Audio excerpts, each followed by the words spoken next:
And good morning, everyone. I'd like to welcome you to another live Xanadu Gallery Art Business Academy online critique group session. Today is Wednesday, August 18th, 2021. It's good to be here with you in another session. Today's session is an Ask Me Anything session.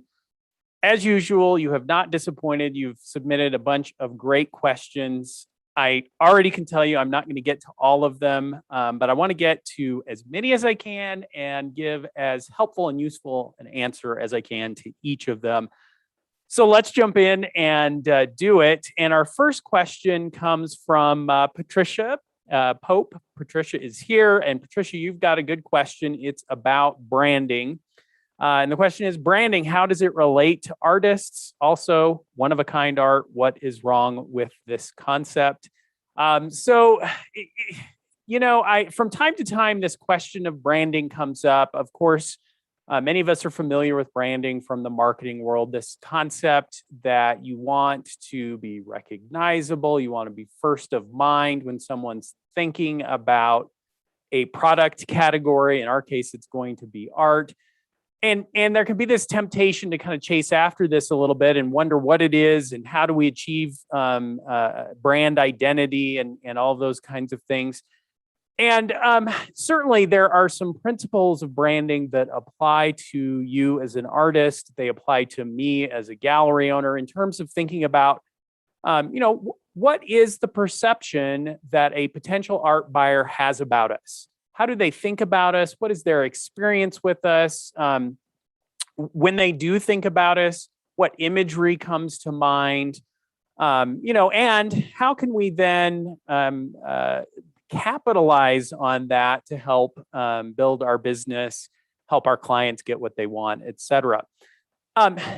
From your perspective, I wouldn't agonize over the question of branding, but what the key things that I would think about are things that we talk a lot about here in the critique group: the consistency of your work, the consistency of the presentation of your work, your personality and background, and kind of the relationship that people have with you, or by extension with your gallery, and how the gallery talks about you, the stories that they tell. We're just kind of trying to create a sense of who you are and what your work is, and the more consistent we can be in that, the better we're going to be. So that then leads to that second question: what's wrong with one-of-a-kind art? And what I would say is nothing's wrong with it. And hopefully part of our brand is this perception that you are creating unique works of art that draw together from your experiences and your expertise, from the work that you have done to hone your craft and your skill as an artist, and that each one of them is going to be one of a kind, while at the same time being consistent with the other work. I know that sounds like a contradiction in terms, but what we're trying to achieve is a kind of a sense that each piece that a collector is looking at and considering buying, that they can feel that it's a masterpiece, that it is uniquely yours. It is one of a kind because it was handcrafted, even though in the context of the other work that you are showing, it fits in, it makes sense. It's part of a bigger picture, a bigger narrative of your work. And when it comes to, if you're thinking of one of a kind as each one is going to be in a completely unique and different style and look like it was done by a different artist, then we start to run into some challenges. But that does not mean that you can't explore and push the boundaries of your work. But we just want to balance that with also working and striving to become a master of your art. And so then kind of taking it back around, for most artists that I work with, branding, typically, so to speak, branding and consistency is not necessarily an overarching conscious effort that they're making day by day in their work. Instead, it is something that evolves out of the mastery of the work that they are creating. And so I guess ultimately what I would say is just keep doing what you're doing, keep creating the work that excites you and interests you.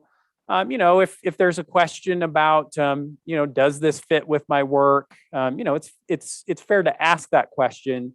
But again, almost naturally over time, if you're focused on creating a large body of work and you're kind of thinking about how those works relate to one another, the consistency and hence the branding is almost naturally going to grow out of that. Now, there are some other opportunities for some touch points in branding, and I'll leave it here so we can move on to some other questions. But you could also think about the look of your portfolio, the colors that you're using.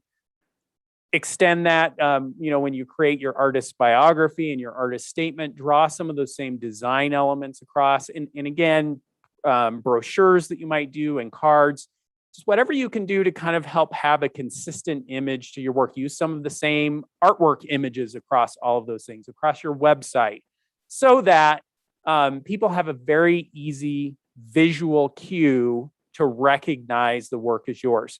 Hop on Xanadu Gallery's website, either our Scottsdale or our Pine Top website, and you'll see that what we're trying to do with branding is we've really put a lot of emphasis on our physical space. You're going to see lots of images of our gallery. It has a certain look, even though there's a variety of art there. For us, it's really important, and a big part of what we do is getting people into our physical space, having interactions and relationships with them there. And so we've built a lot of branding around that. And in all of our communications, you're going to see images of the gallery, especially the face of the gallery. I want people, when they're in Scottsdale or Pine Top, to see the gallery and just feel very comfortable and confident with it. You're going to try and do the same thing with your artwork. Make it very recognizable, repeat the message, and just make people feel comfortable and familiar with it. And that's kind of the exercise of branding. I mean, obviously, there's a lot more that we could talk about there. We could spend days talking about building that image and branding, but hopefully that gives us a little bit of a jumping off point. Casey from Scottsdale asks, I recently attended a Zoom meeting where we discussed cultural appropriation. As a landscape artist, I think I mostly dodged that particular bullet. Having seen a local workshop promoting construction of sacred clown dolls, I wonder if there is a growing awareness concern amongst gallerists. If so, how is it addressed? This is, first of all, taking a question like this can be a challenge, right? Because I don't want to get myself in hot water saying something that is not politically correct. But there are some real conversations occurring. I just read an article yesterday in the New York Times that was a response to this question of cultural appropriation. And I see kind of some pendulum swings. I loved the viewpoint of, this was kind of a Q&A in the New York Times, and it was an ethicist answering. And this ethicist doesn't put a lot of stock in this concept of cultural appropriation because the ethicist doesn't feel that culture is exactly the same as intellectual property, that it's an issue of ownership. Instead, they feel it's an issue of respect.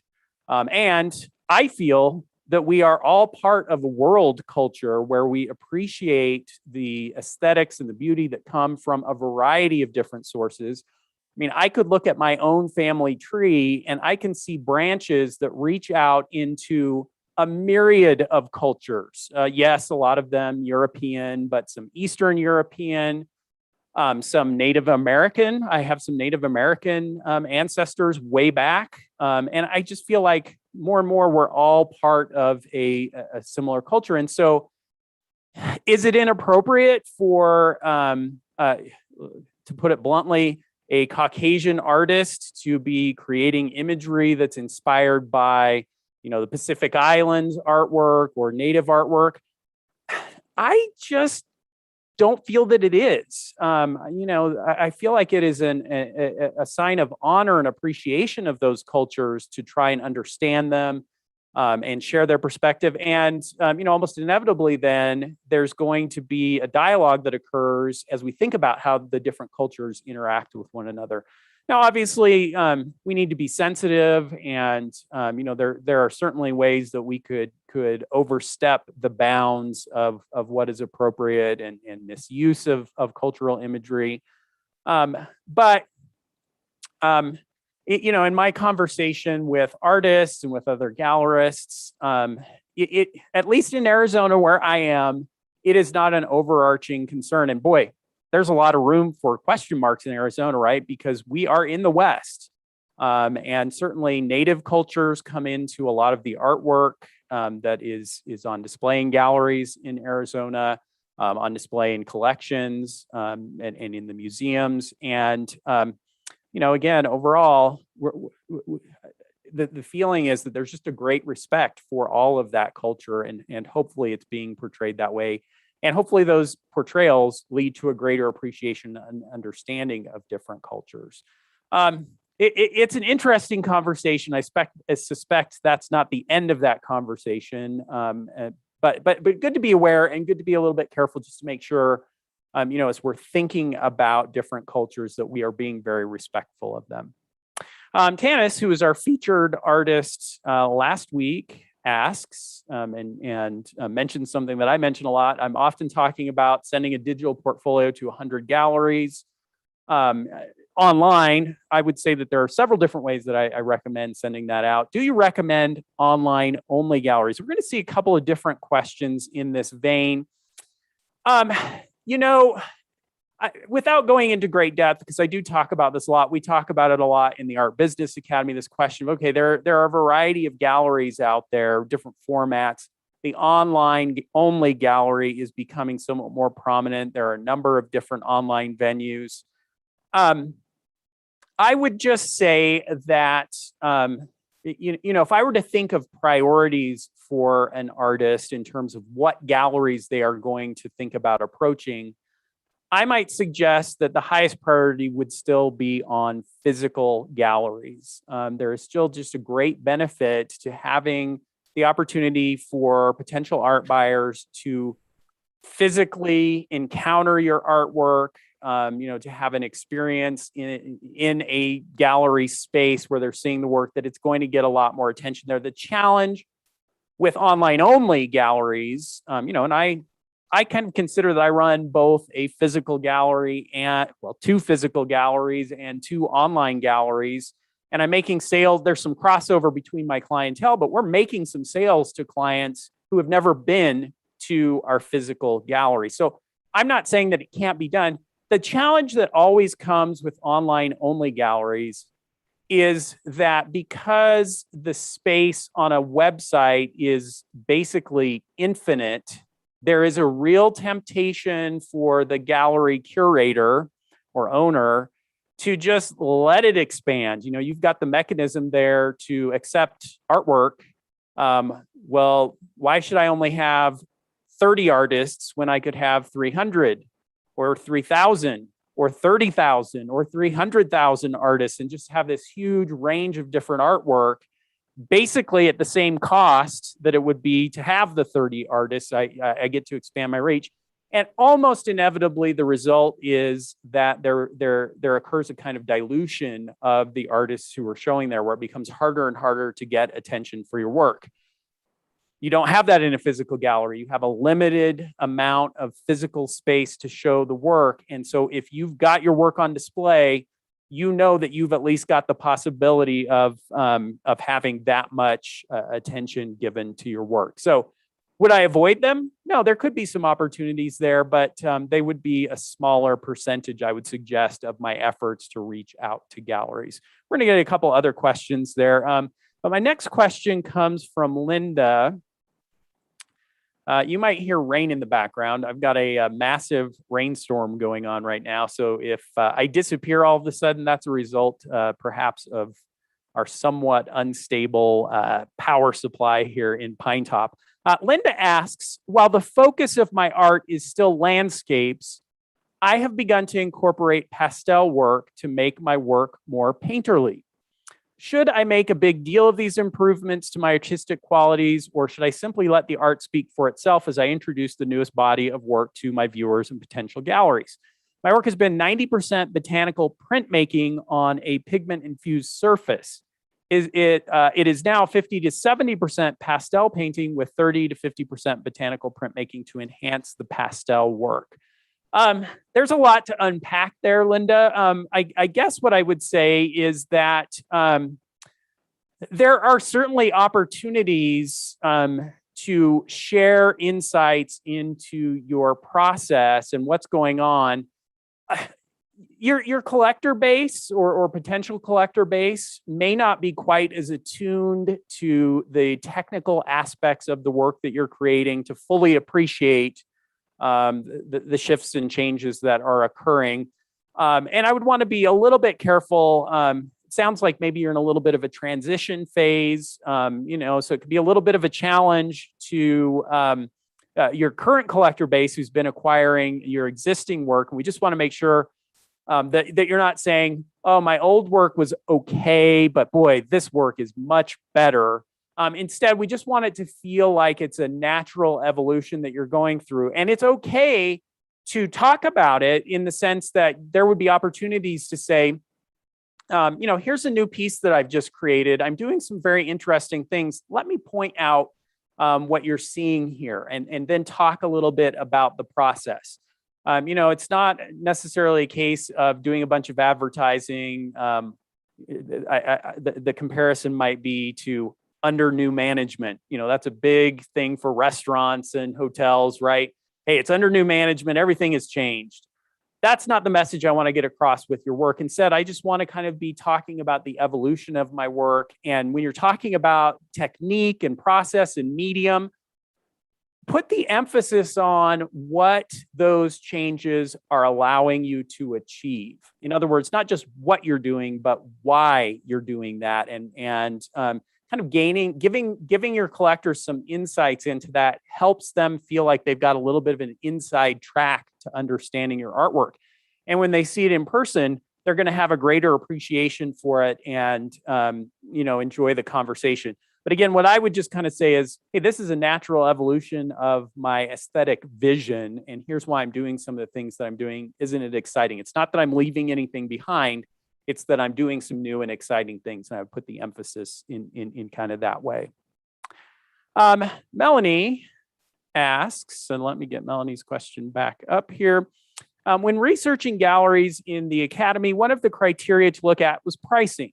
I noticed some of the galleries' painting prices per size were a lot higher than mine, some were lower. Is it okay to adjust my painting prices in order to be accepted into a higher priced gallery if that is the only issue? Okay, again, there's a bit to unpack here too, because the answer is it depends. If I am working to get into my first gallery, and I feel like, I need to maybe make some minor adjustments to line up that most of the galleries I'm finding seem to be at most of the galleries I want to be in seem to be at higher price points. It is valid to kind of target those galleries by bumping your price formula up a bit. I'd be a little bit careful about doing too much of a radical change. And I would also say that having a price point that's a bit outside of the range of what these galleries are showing wouldn't necessarily militate in favor of making drastic changes to your prices. It may be that even at your current prices, these galleries might be interested. They might say, Melanie, we like what you're doing. This price point is a bit lower than what we've been accustomed to showing, but we've been thinking about expanding our range of work. And, parenthetical here, there are a lot of galleries over the last 6 months or so coming out of the pandemic that are doing some reevaluation and thinking about trying new things. And so I wouldn't rush to change my prices just for that reason if you're seeing that. And I guess also what I would say is, as you've noted, it's likely that as you research galleries, you're going to see a range of different price points, some higher, some lower, some in kind of right in the target range. And what we don't want to be doing is constantly reinventing your pricing structure. Instead, and almost invariably, my suggestion is stick with your current pricing. get your portfolio out there, kind of see what the responses are. And my suspicion is that you'll find galleries receptive to your work at your current price point.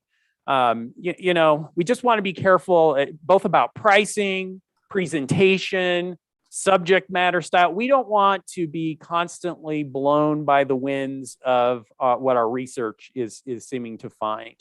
Instead, we want to create a cohesive, consistent body of work that is systematically priced using a formula that makes sense to us.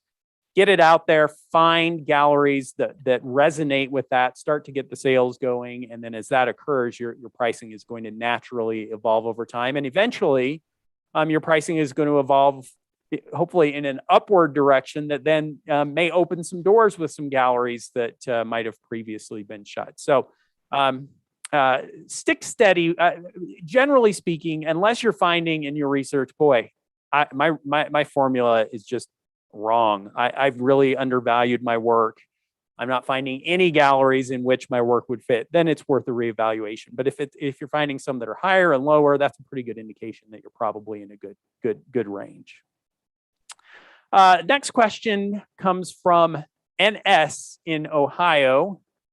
And the question is, in our our July 14th review with Chris Forrest, he commented that he got no response from a gallery he contacted. When he tried to follow up, he was told, if we didn't contact you, we aren't interested.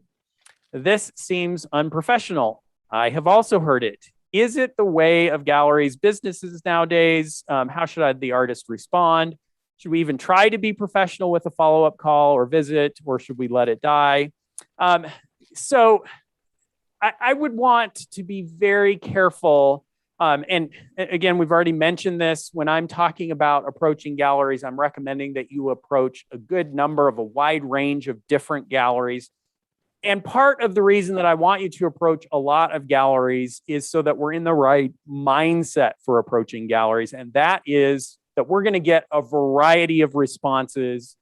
We should not let our emotional response to any one response from a gallery deter us from our other efforts to get our portfolio out there.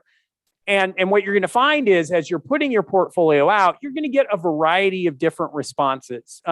This idea that, the question, is this the way that galleries respond now? Are they No.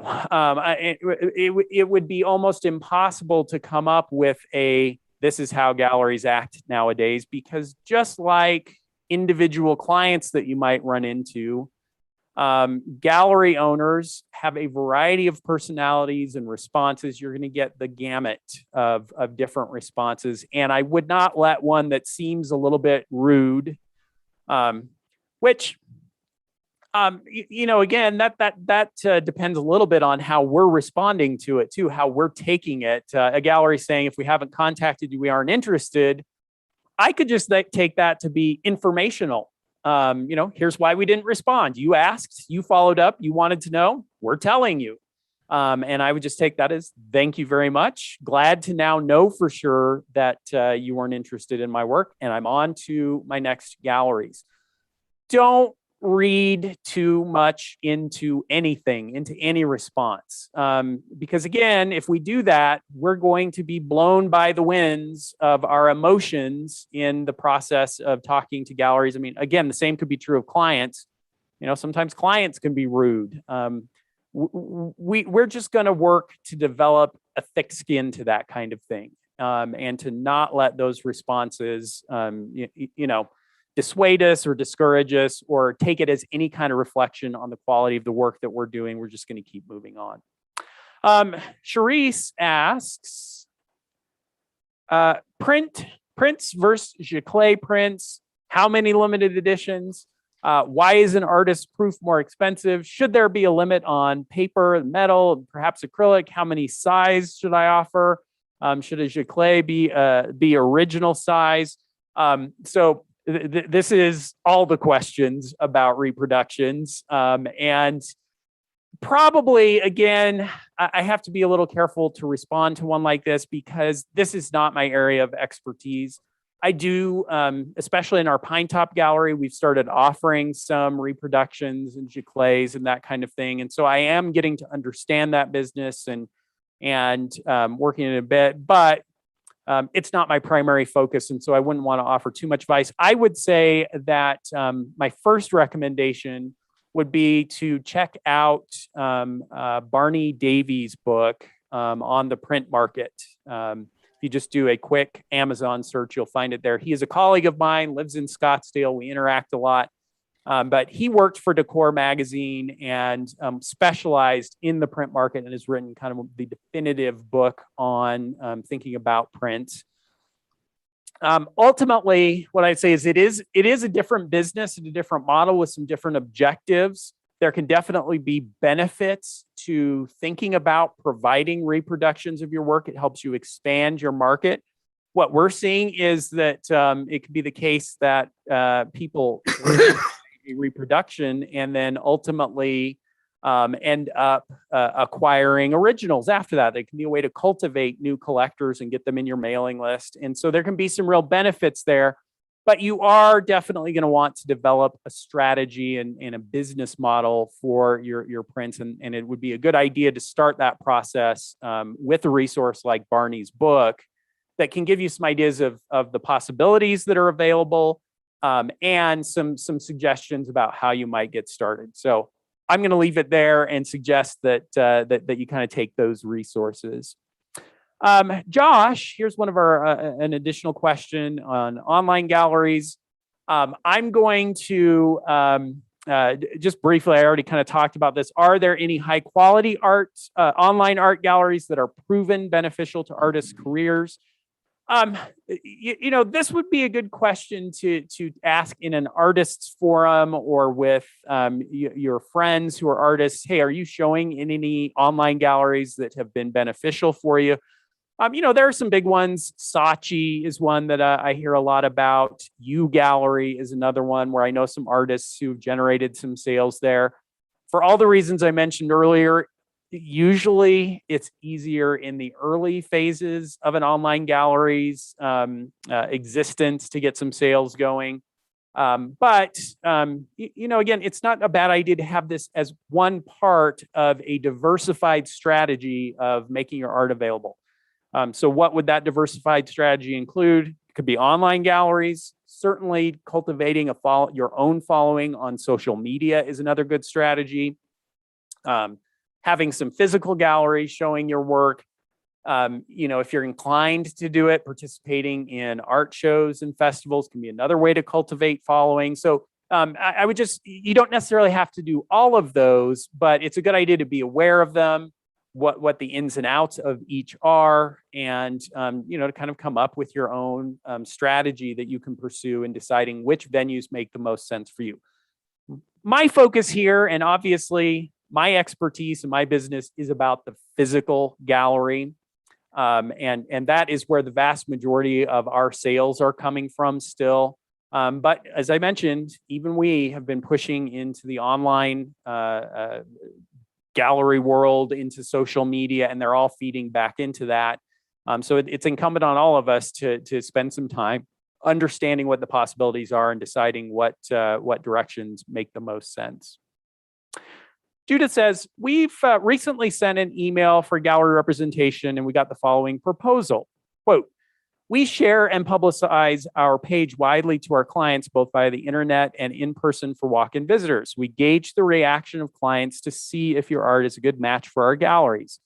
This vetting process has been very successful. We're a bit early in the process of contacting galleries for representation, and we're not sure that an online option may be the way to go for us. So what it's sounding like to me is that this gallery has an online venue that before they take artists into their gallery space, they give them the opportunity to show their work on their website. And if there's a good response there, that might lead to an invitation to show in the physical gallery. Certainly worth considering. And if you don't have other galleries that respond in that area, why not give that a shot? I will say that mirrors a little bit some of what we've done, especially with our catalog. Our catalog has been an opportunity for us to expand the reach of different kinds of art to our collectors. And we have brought on artists who have first shown in our catalog. So I do see some galleries kind of, working with different options to expand what they're showing to galleries. Now, for us, we still try to keep it fairly limited in terms, we're not showing thousands and thousands of artists. But certainly there could be an opportunity there, Judith. And again, if you don't get a gallery in that area that wants to immediately show your work physically, it might be worth giving it a shot to see if you get some response. Leslie from the UK says, after much deliberation, I took your advice and visited a number of galleries with a brochure of my work and a couple of framed paintings. To my delight, I have been invited to submit work to winter exhibitions at 5 galleries so far. Awesome, Leslie. Congratulations and good work on getting out there and getting that ball rolling. Leslie goes on to say, I did not expect this to happen. Am I in danger of overstretching myself, or will it be that only a few galleries who sell my work will want to represent me in the future? Yeah, first of all, generally speaking, this is the kind of problem we want to be faced with, right? Too much demand for our artwork. So often we're facing the opposite challenge where, oh my gosh, I can't seem to get traction and can't seem to get a demand going for my artwork. And so by default, my suggestion is, yeah, push it. Let's do it. Let's get it out there. You can always paint more. And so certainly, I wouldn't encourage you to get all of a sudden scared or gun shy and start worrying about what's going to happen. I would just encourage you to push forward. Obviously you'll have conversations with these venues. You'll get a sense of how many pieces they would want to have on display. You can talk about, what their kind of plans for the future would be. Ask. So if I'm showing it with you in a show over the winter, what would then be the process for a more permanent relationship? And if we were to work together, how many pieces would you want? It is always better to just ask those questions and kind of get a real sense of what the possibilities are so that you can plan for them. And if you're finding that these 5 venues all say, oh, well, we want to start with 20 pieces and we're going to show you we plan on showing your work indefinitely in the future, well, then you might need to pause and say, okay, whoa, it's going to be difficult for me to come up with that much work. And maybe then you start to talk to some of those venues and say, my work is in high demand. I've got a couple of shows coming up. Would it be possible for us to think about a show maybe in the spring or summer of next year and just negotiate to kind of come into a position where you can create the work that you need or have it available and just kind of let things evolve as they will. But my default is always to say yes. If I've got an opportunity, I'm taking it, and I'll figure out if, I don't need to sleep. I don't need to eat. I can just work and get things caught up and get it done. And, it might be a stretch, but I'll make it happen.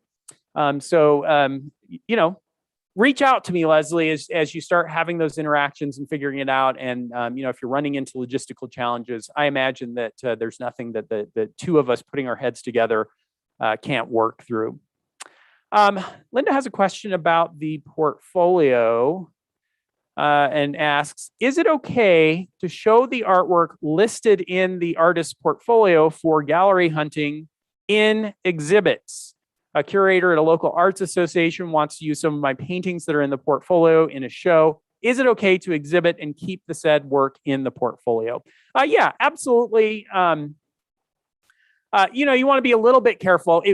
When we're in the process of outreach to galleries, we want to make sure that our portfolio has mostly available works. What we wouldn't want to have happen is that we approach a gallery with a portfolio and they say, oh, Linda, we love your work. We would like to show your work. And you say, great, let's do it. And they say, we want 7 pieces. Great. Which 7 pieces would you want? Well, we like the one on the first page of your portfolio. Oh, I'm sorry, that one's not available. Oh, okay. How about the second page? No, that one's not available either.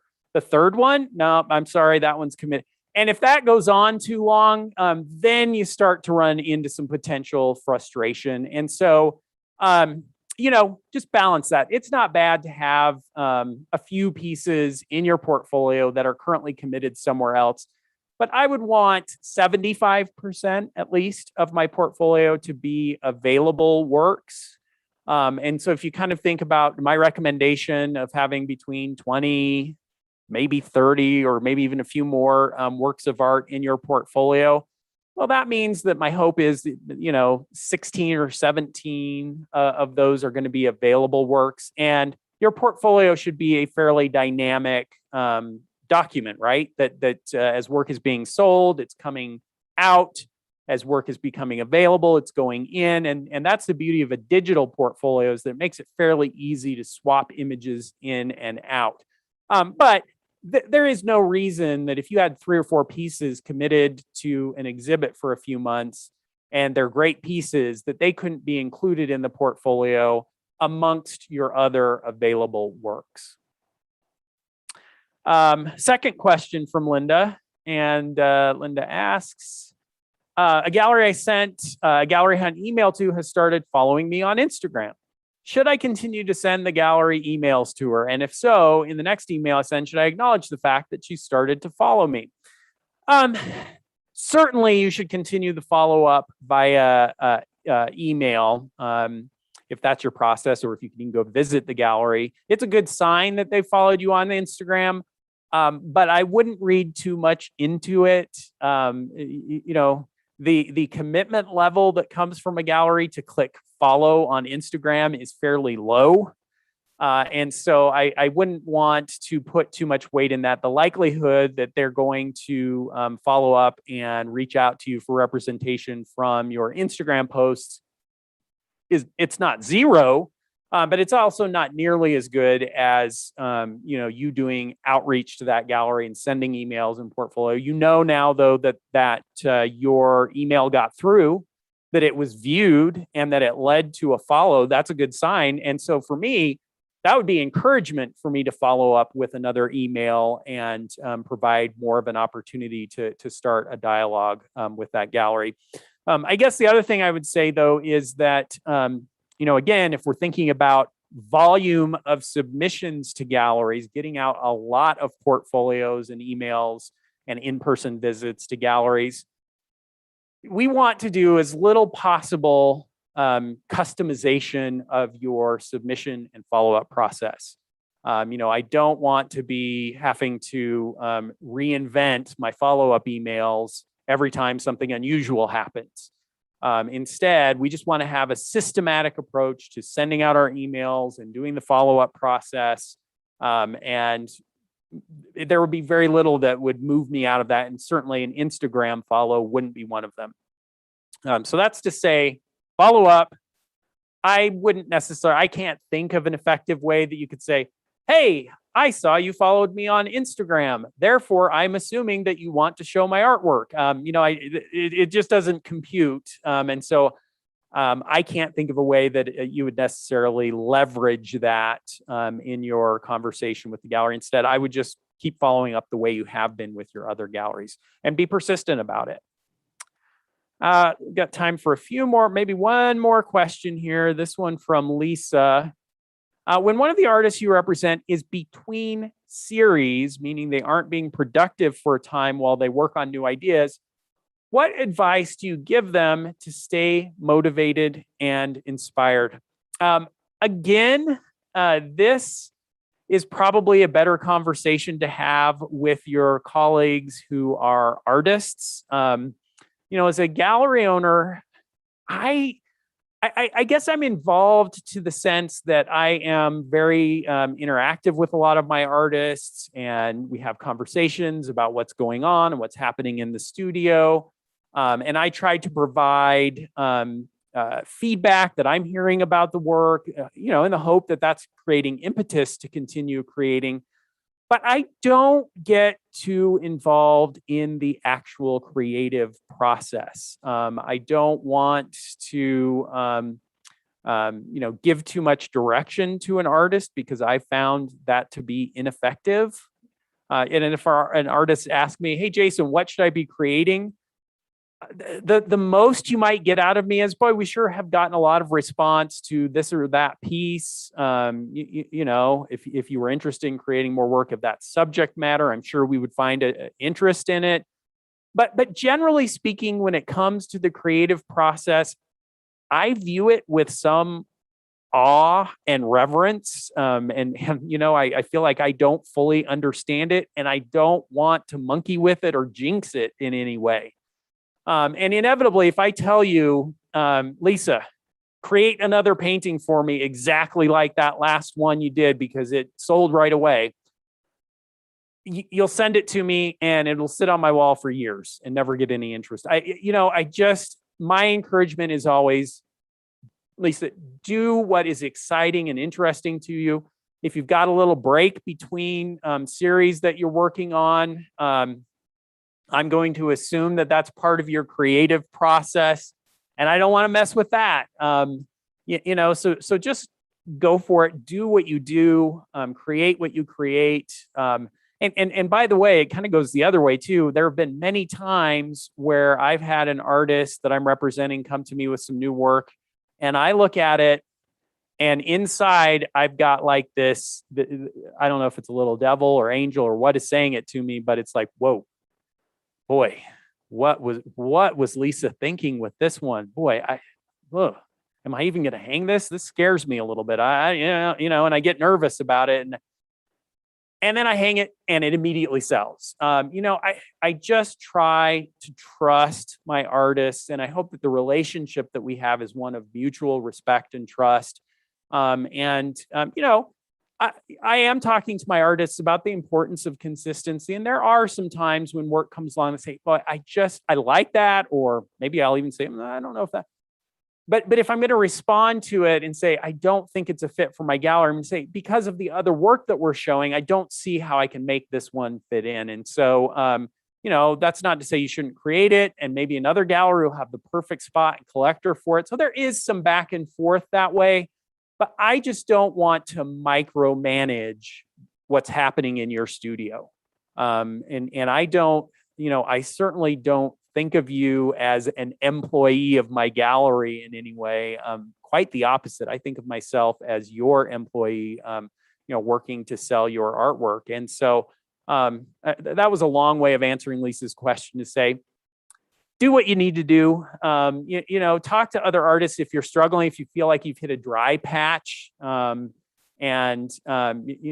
a lot of great suggestions out there to spark creativity and get things going, but they're more likely to come from the artist community than they are from your galleries. We got through about half of the questions that had been submitted. I sure appreciate the questions, that they are thought-provoking, and it's a great conversation. We do the Ask Me Anything session every third Wednesday. And so those of your questions that I didn't get to, please submit them again next month and bring them into the conversation. We do these Ask Me Anything sessions every Friday in the Art Business Academy. And so if I'm not getting enough of your questions answered here, join us in the Art Business Academy and we'll get to all of your questions. But again, I sure appreciate the conversation. Thank you all for being here. We'll look forward to seeing you next week as we review another artist's work. Take care.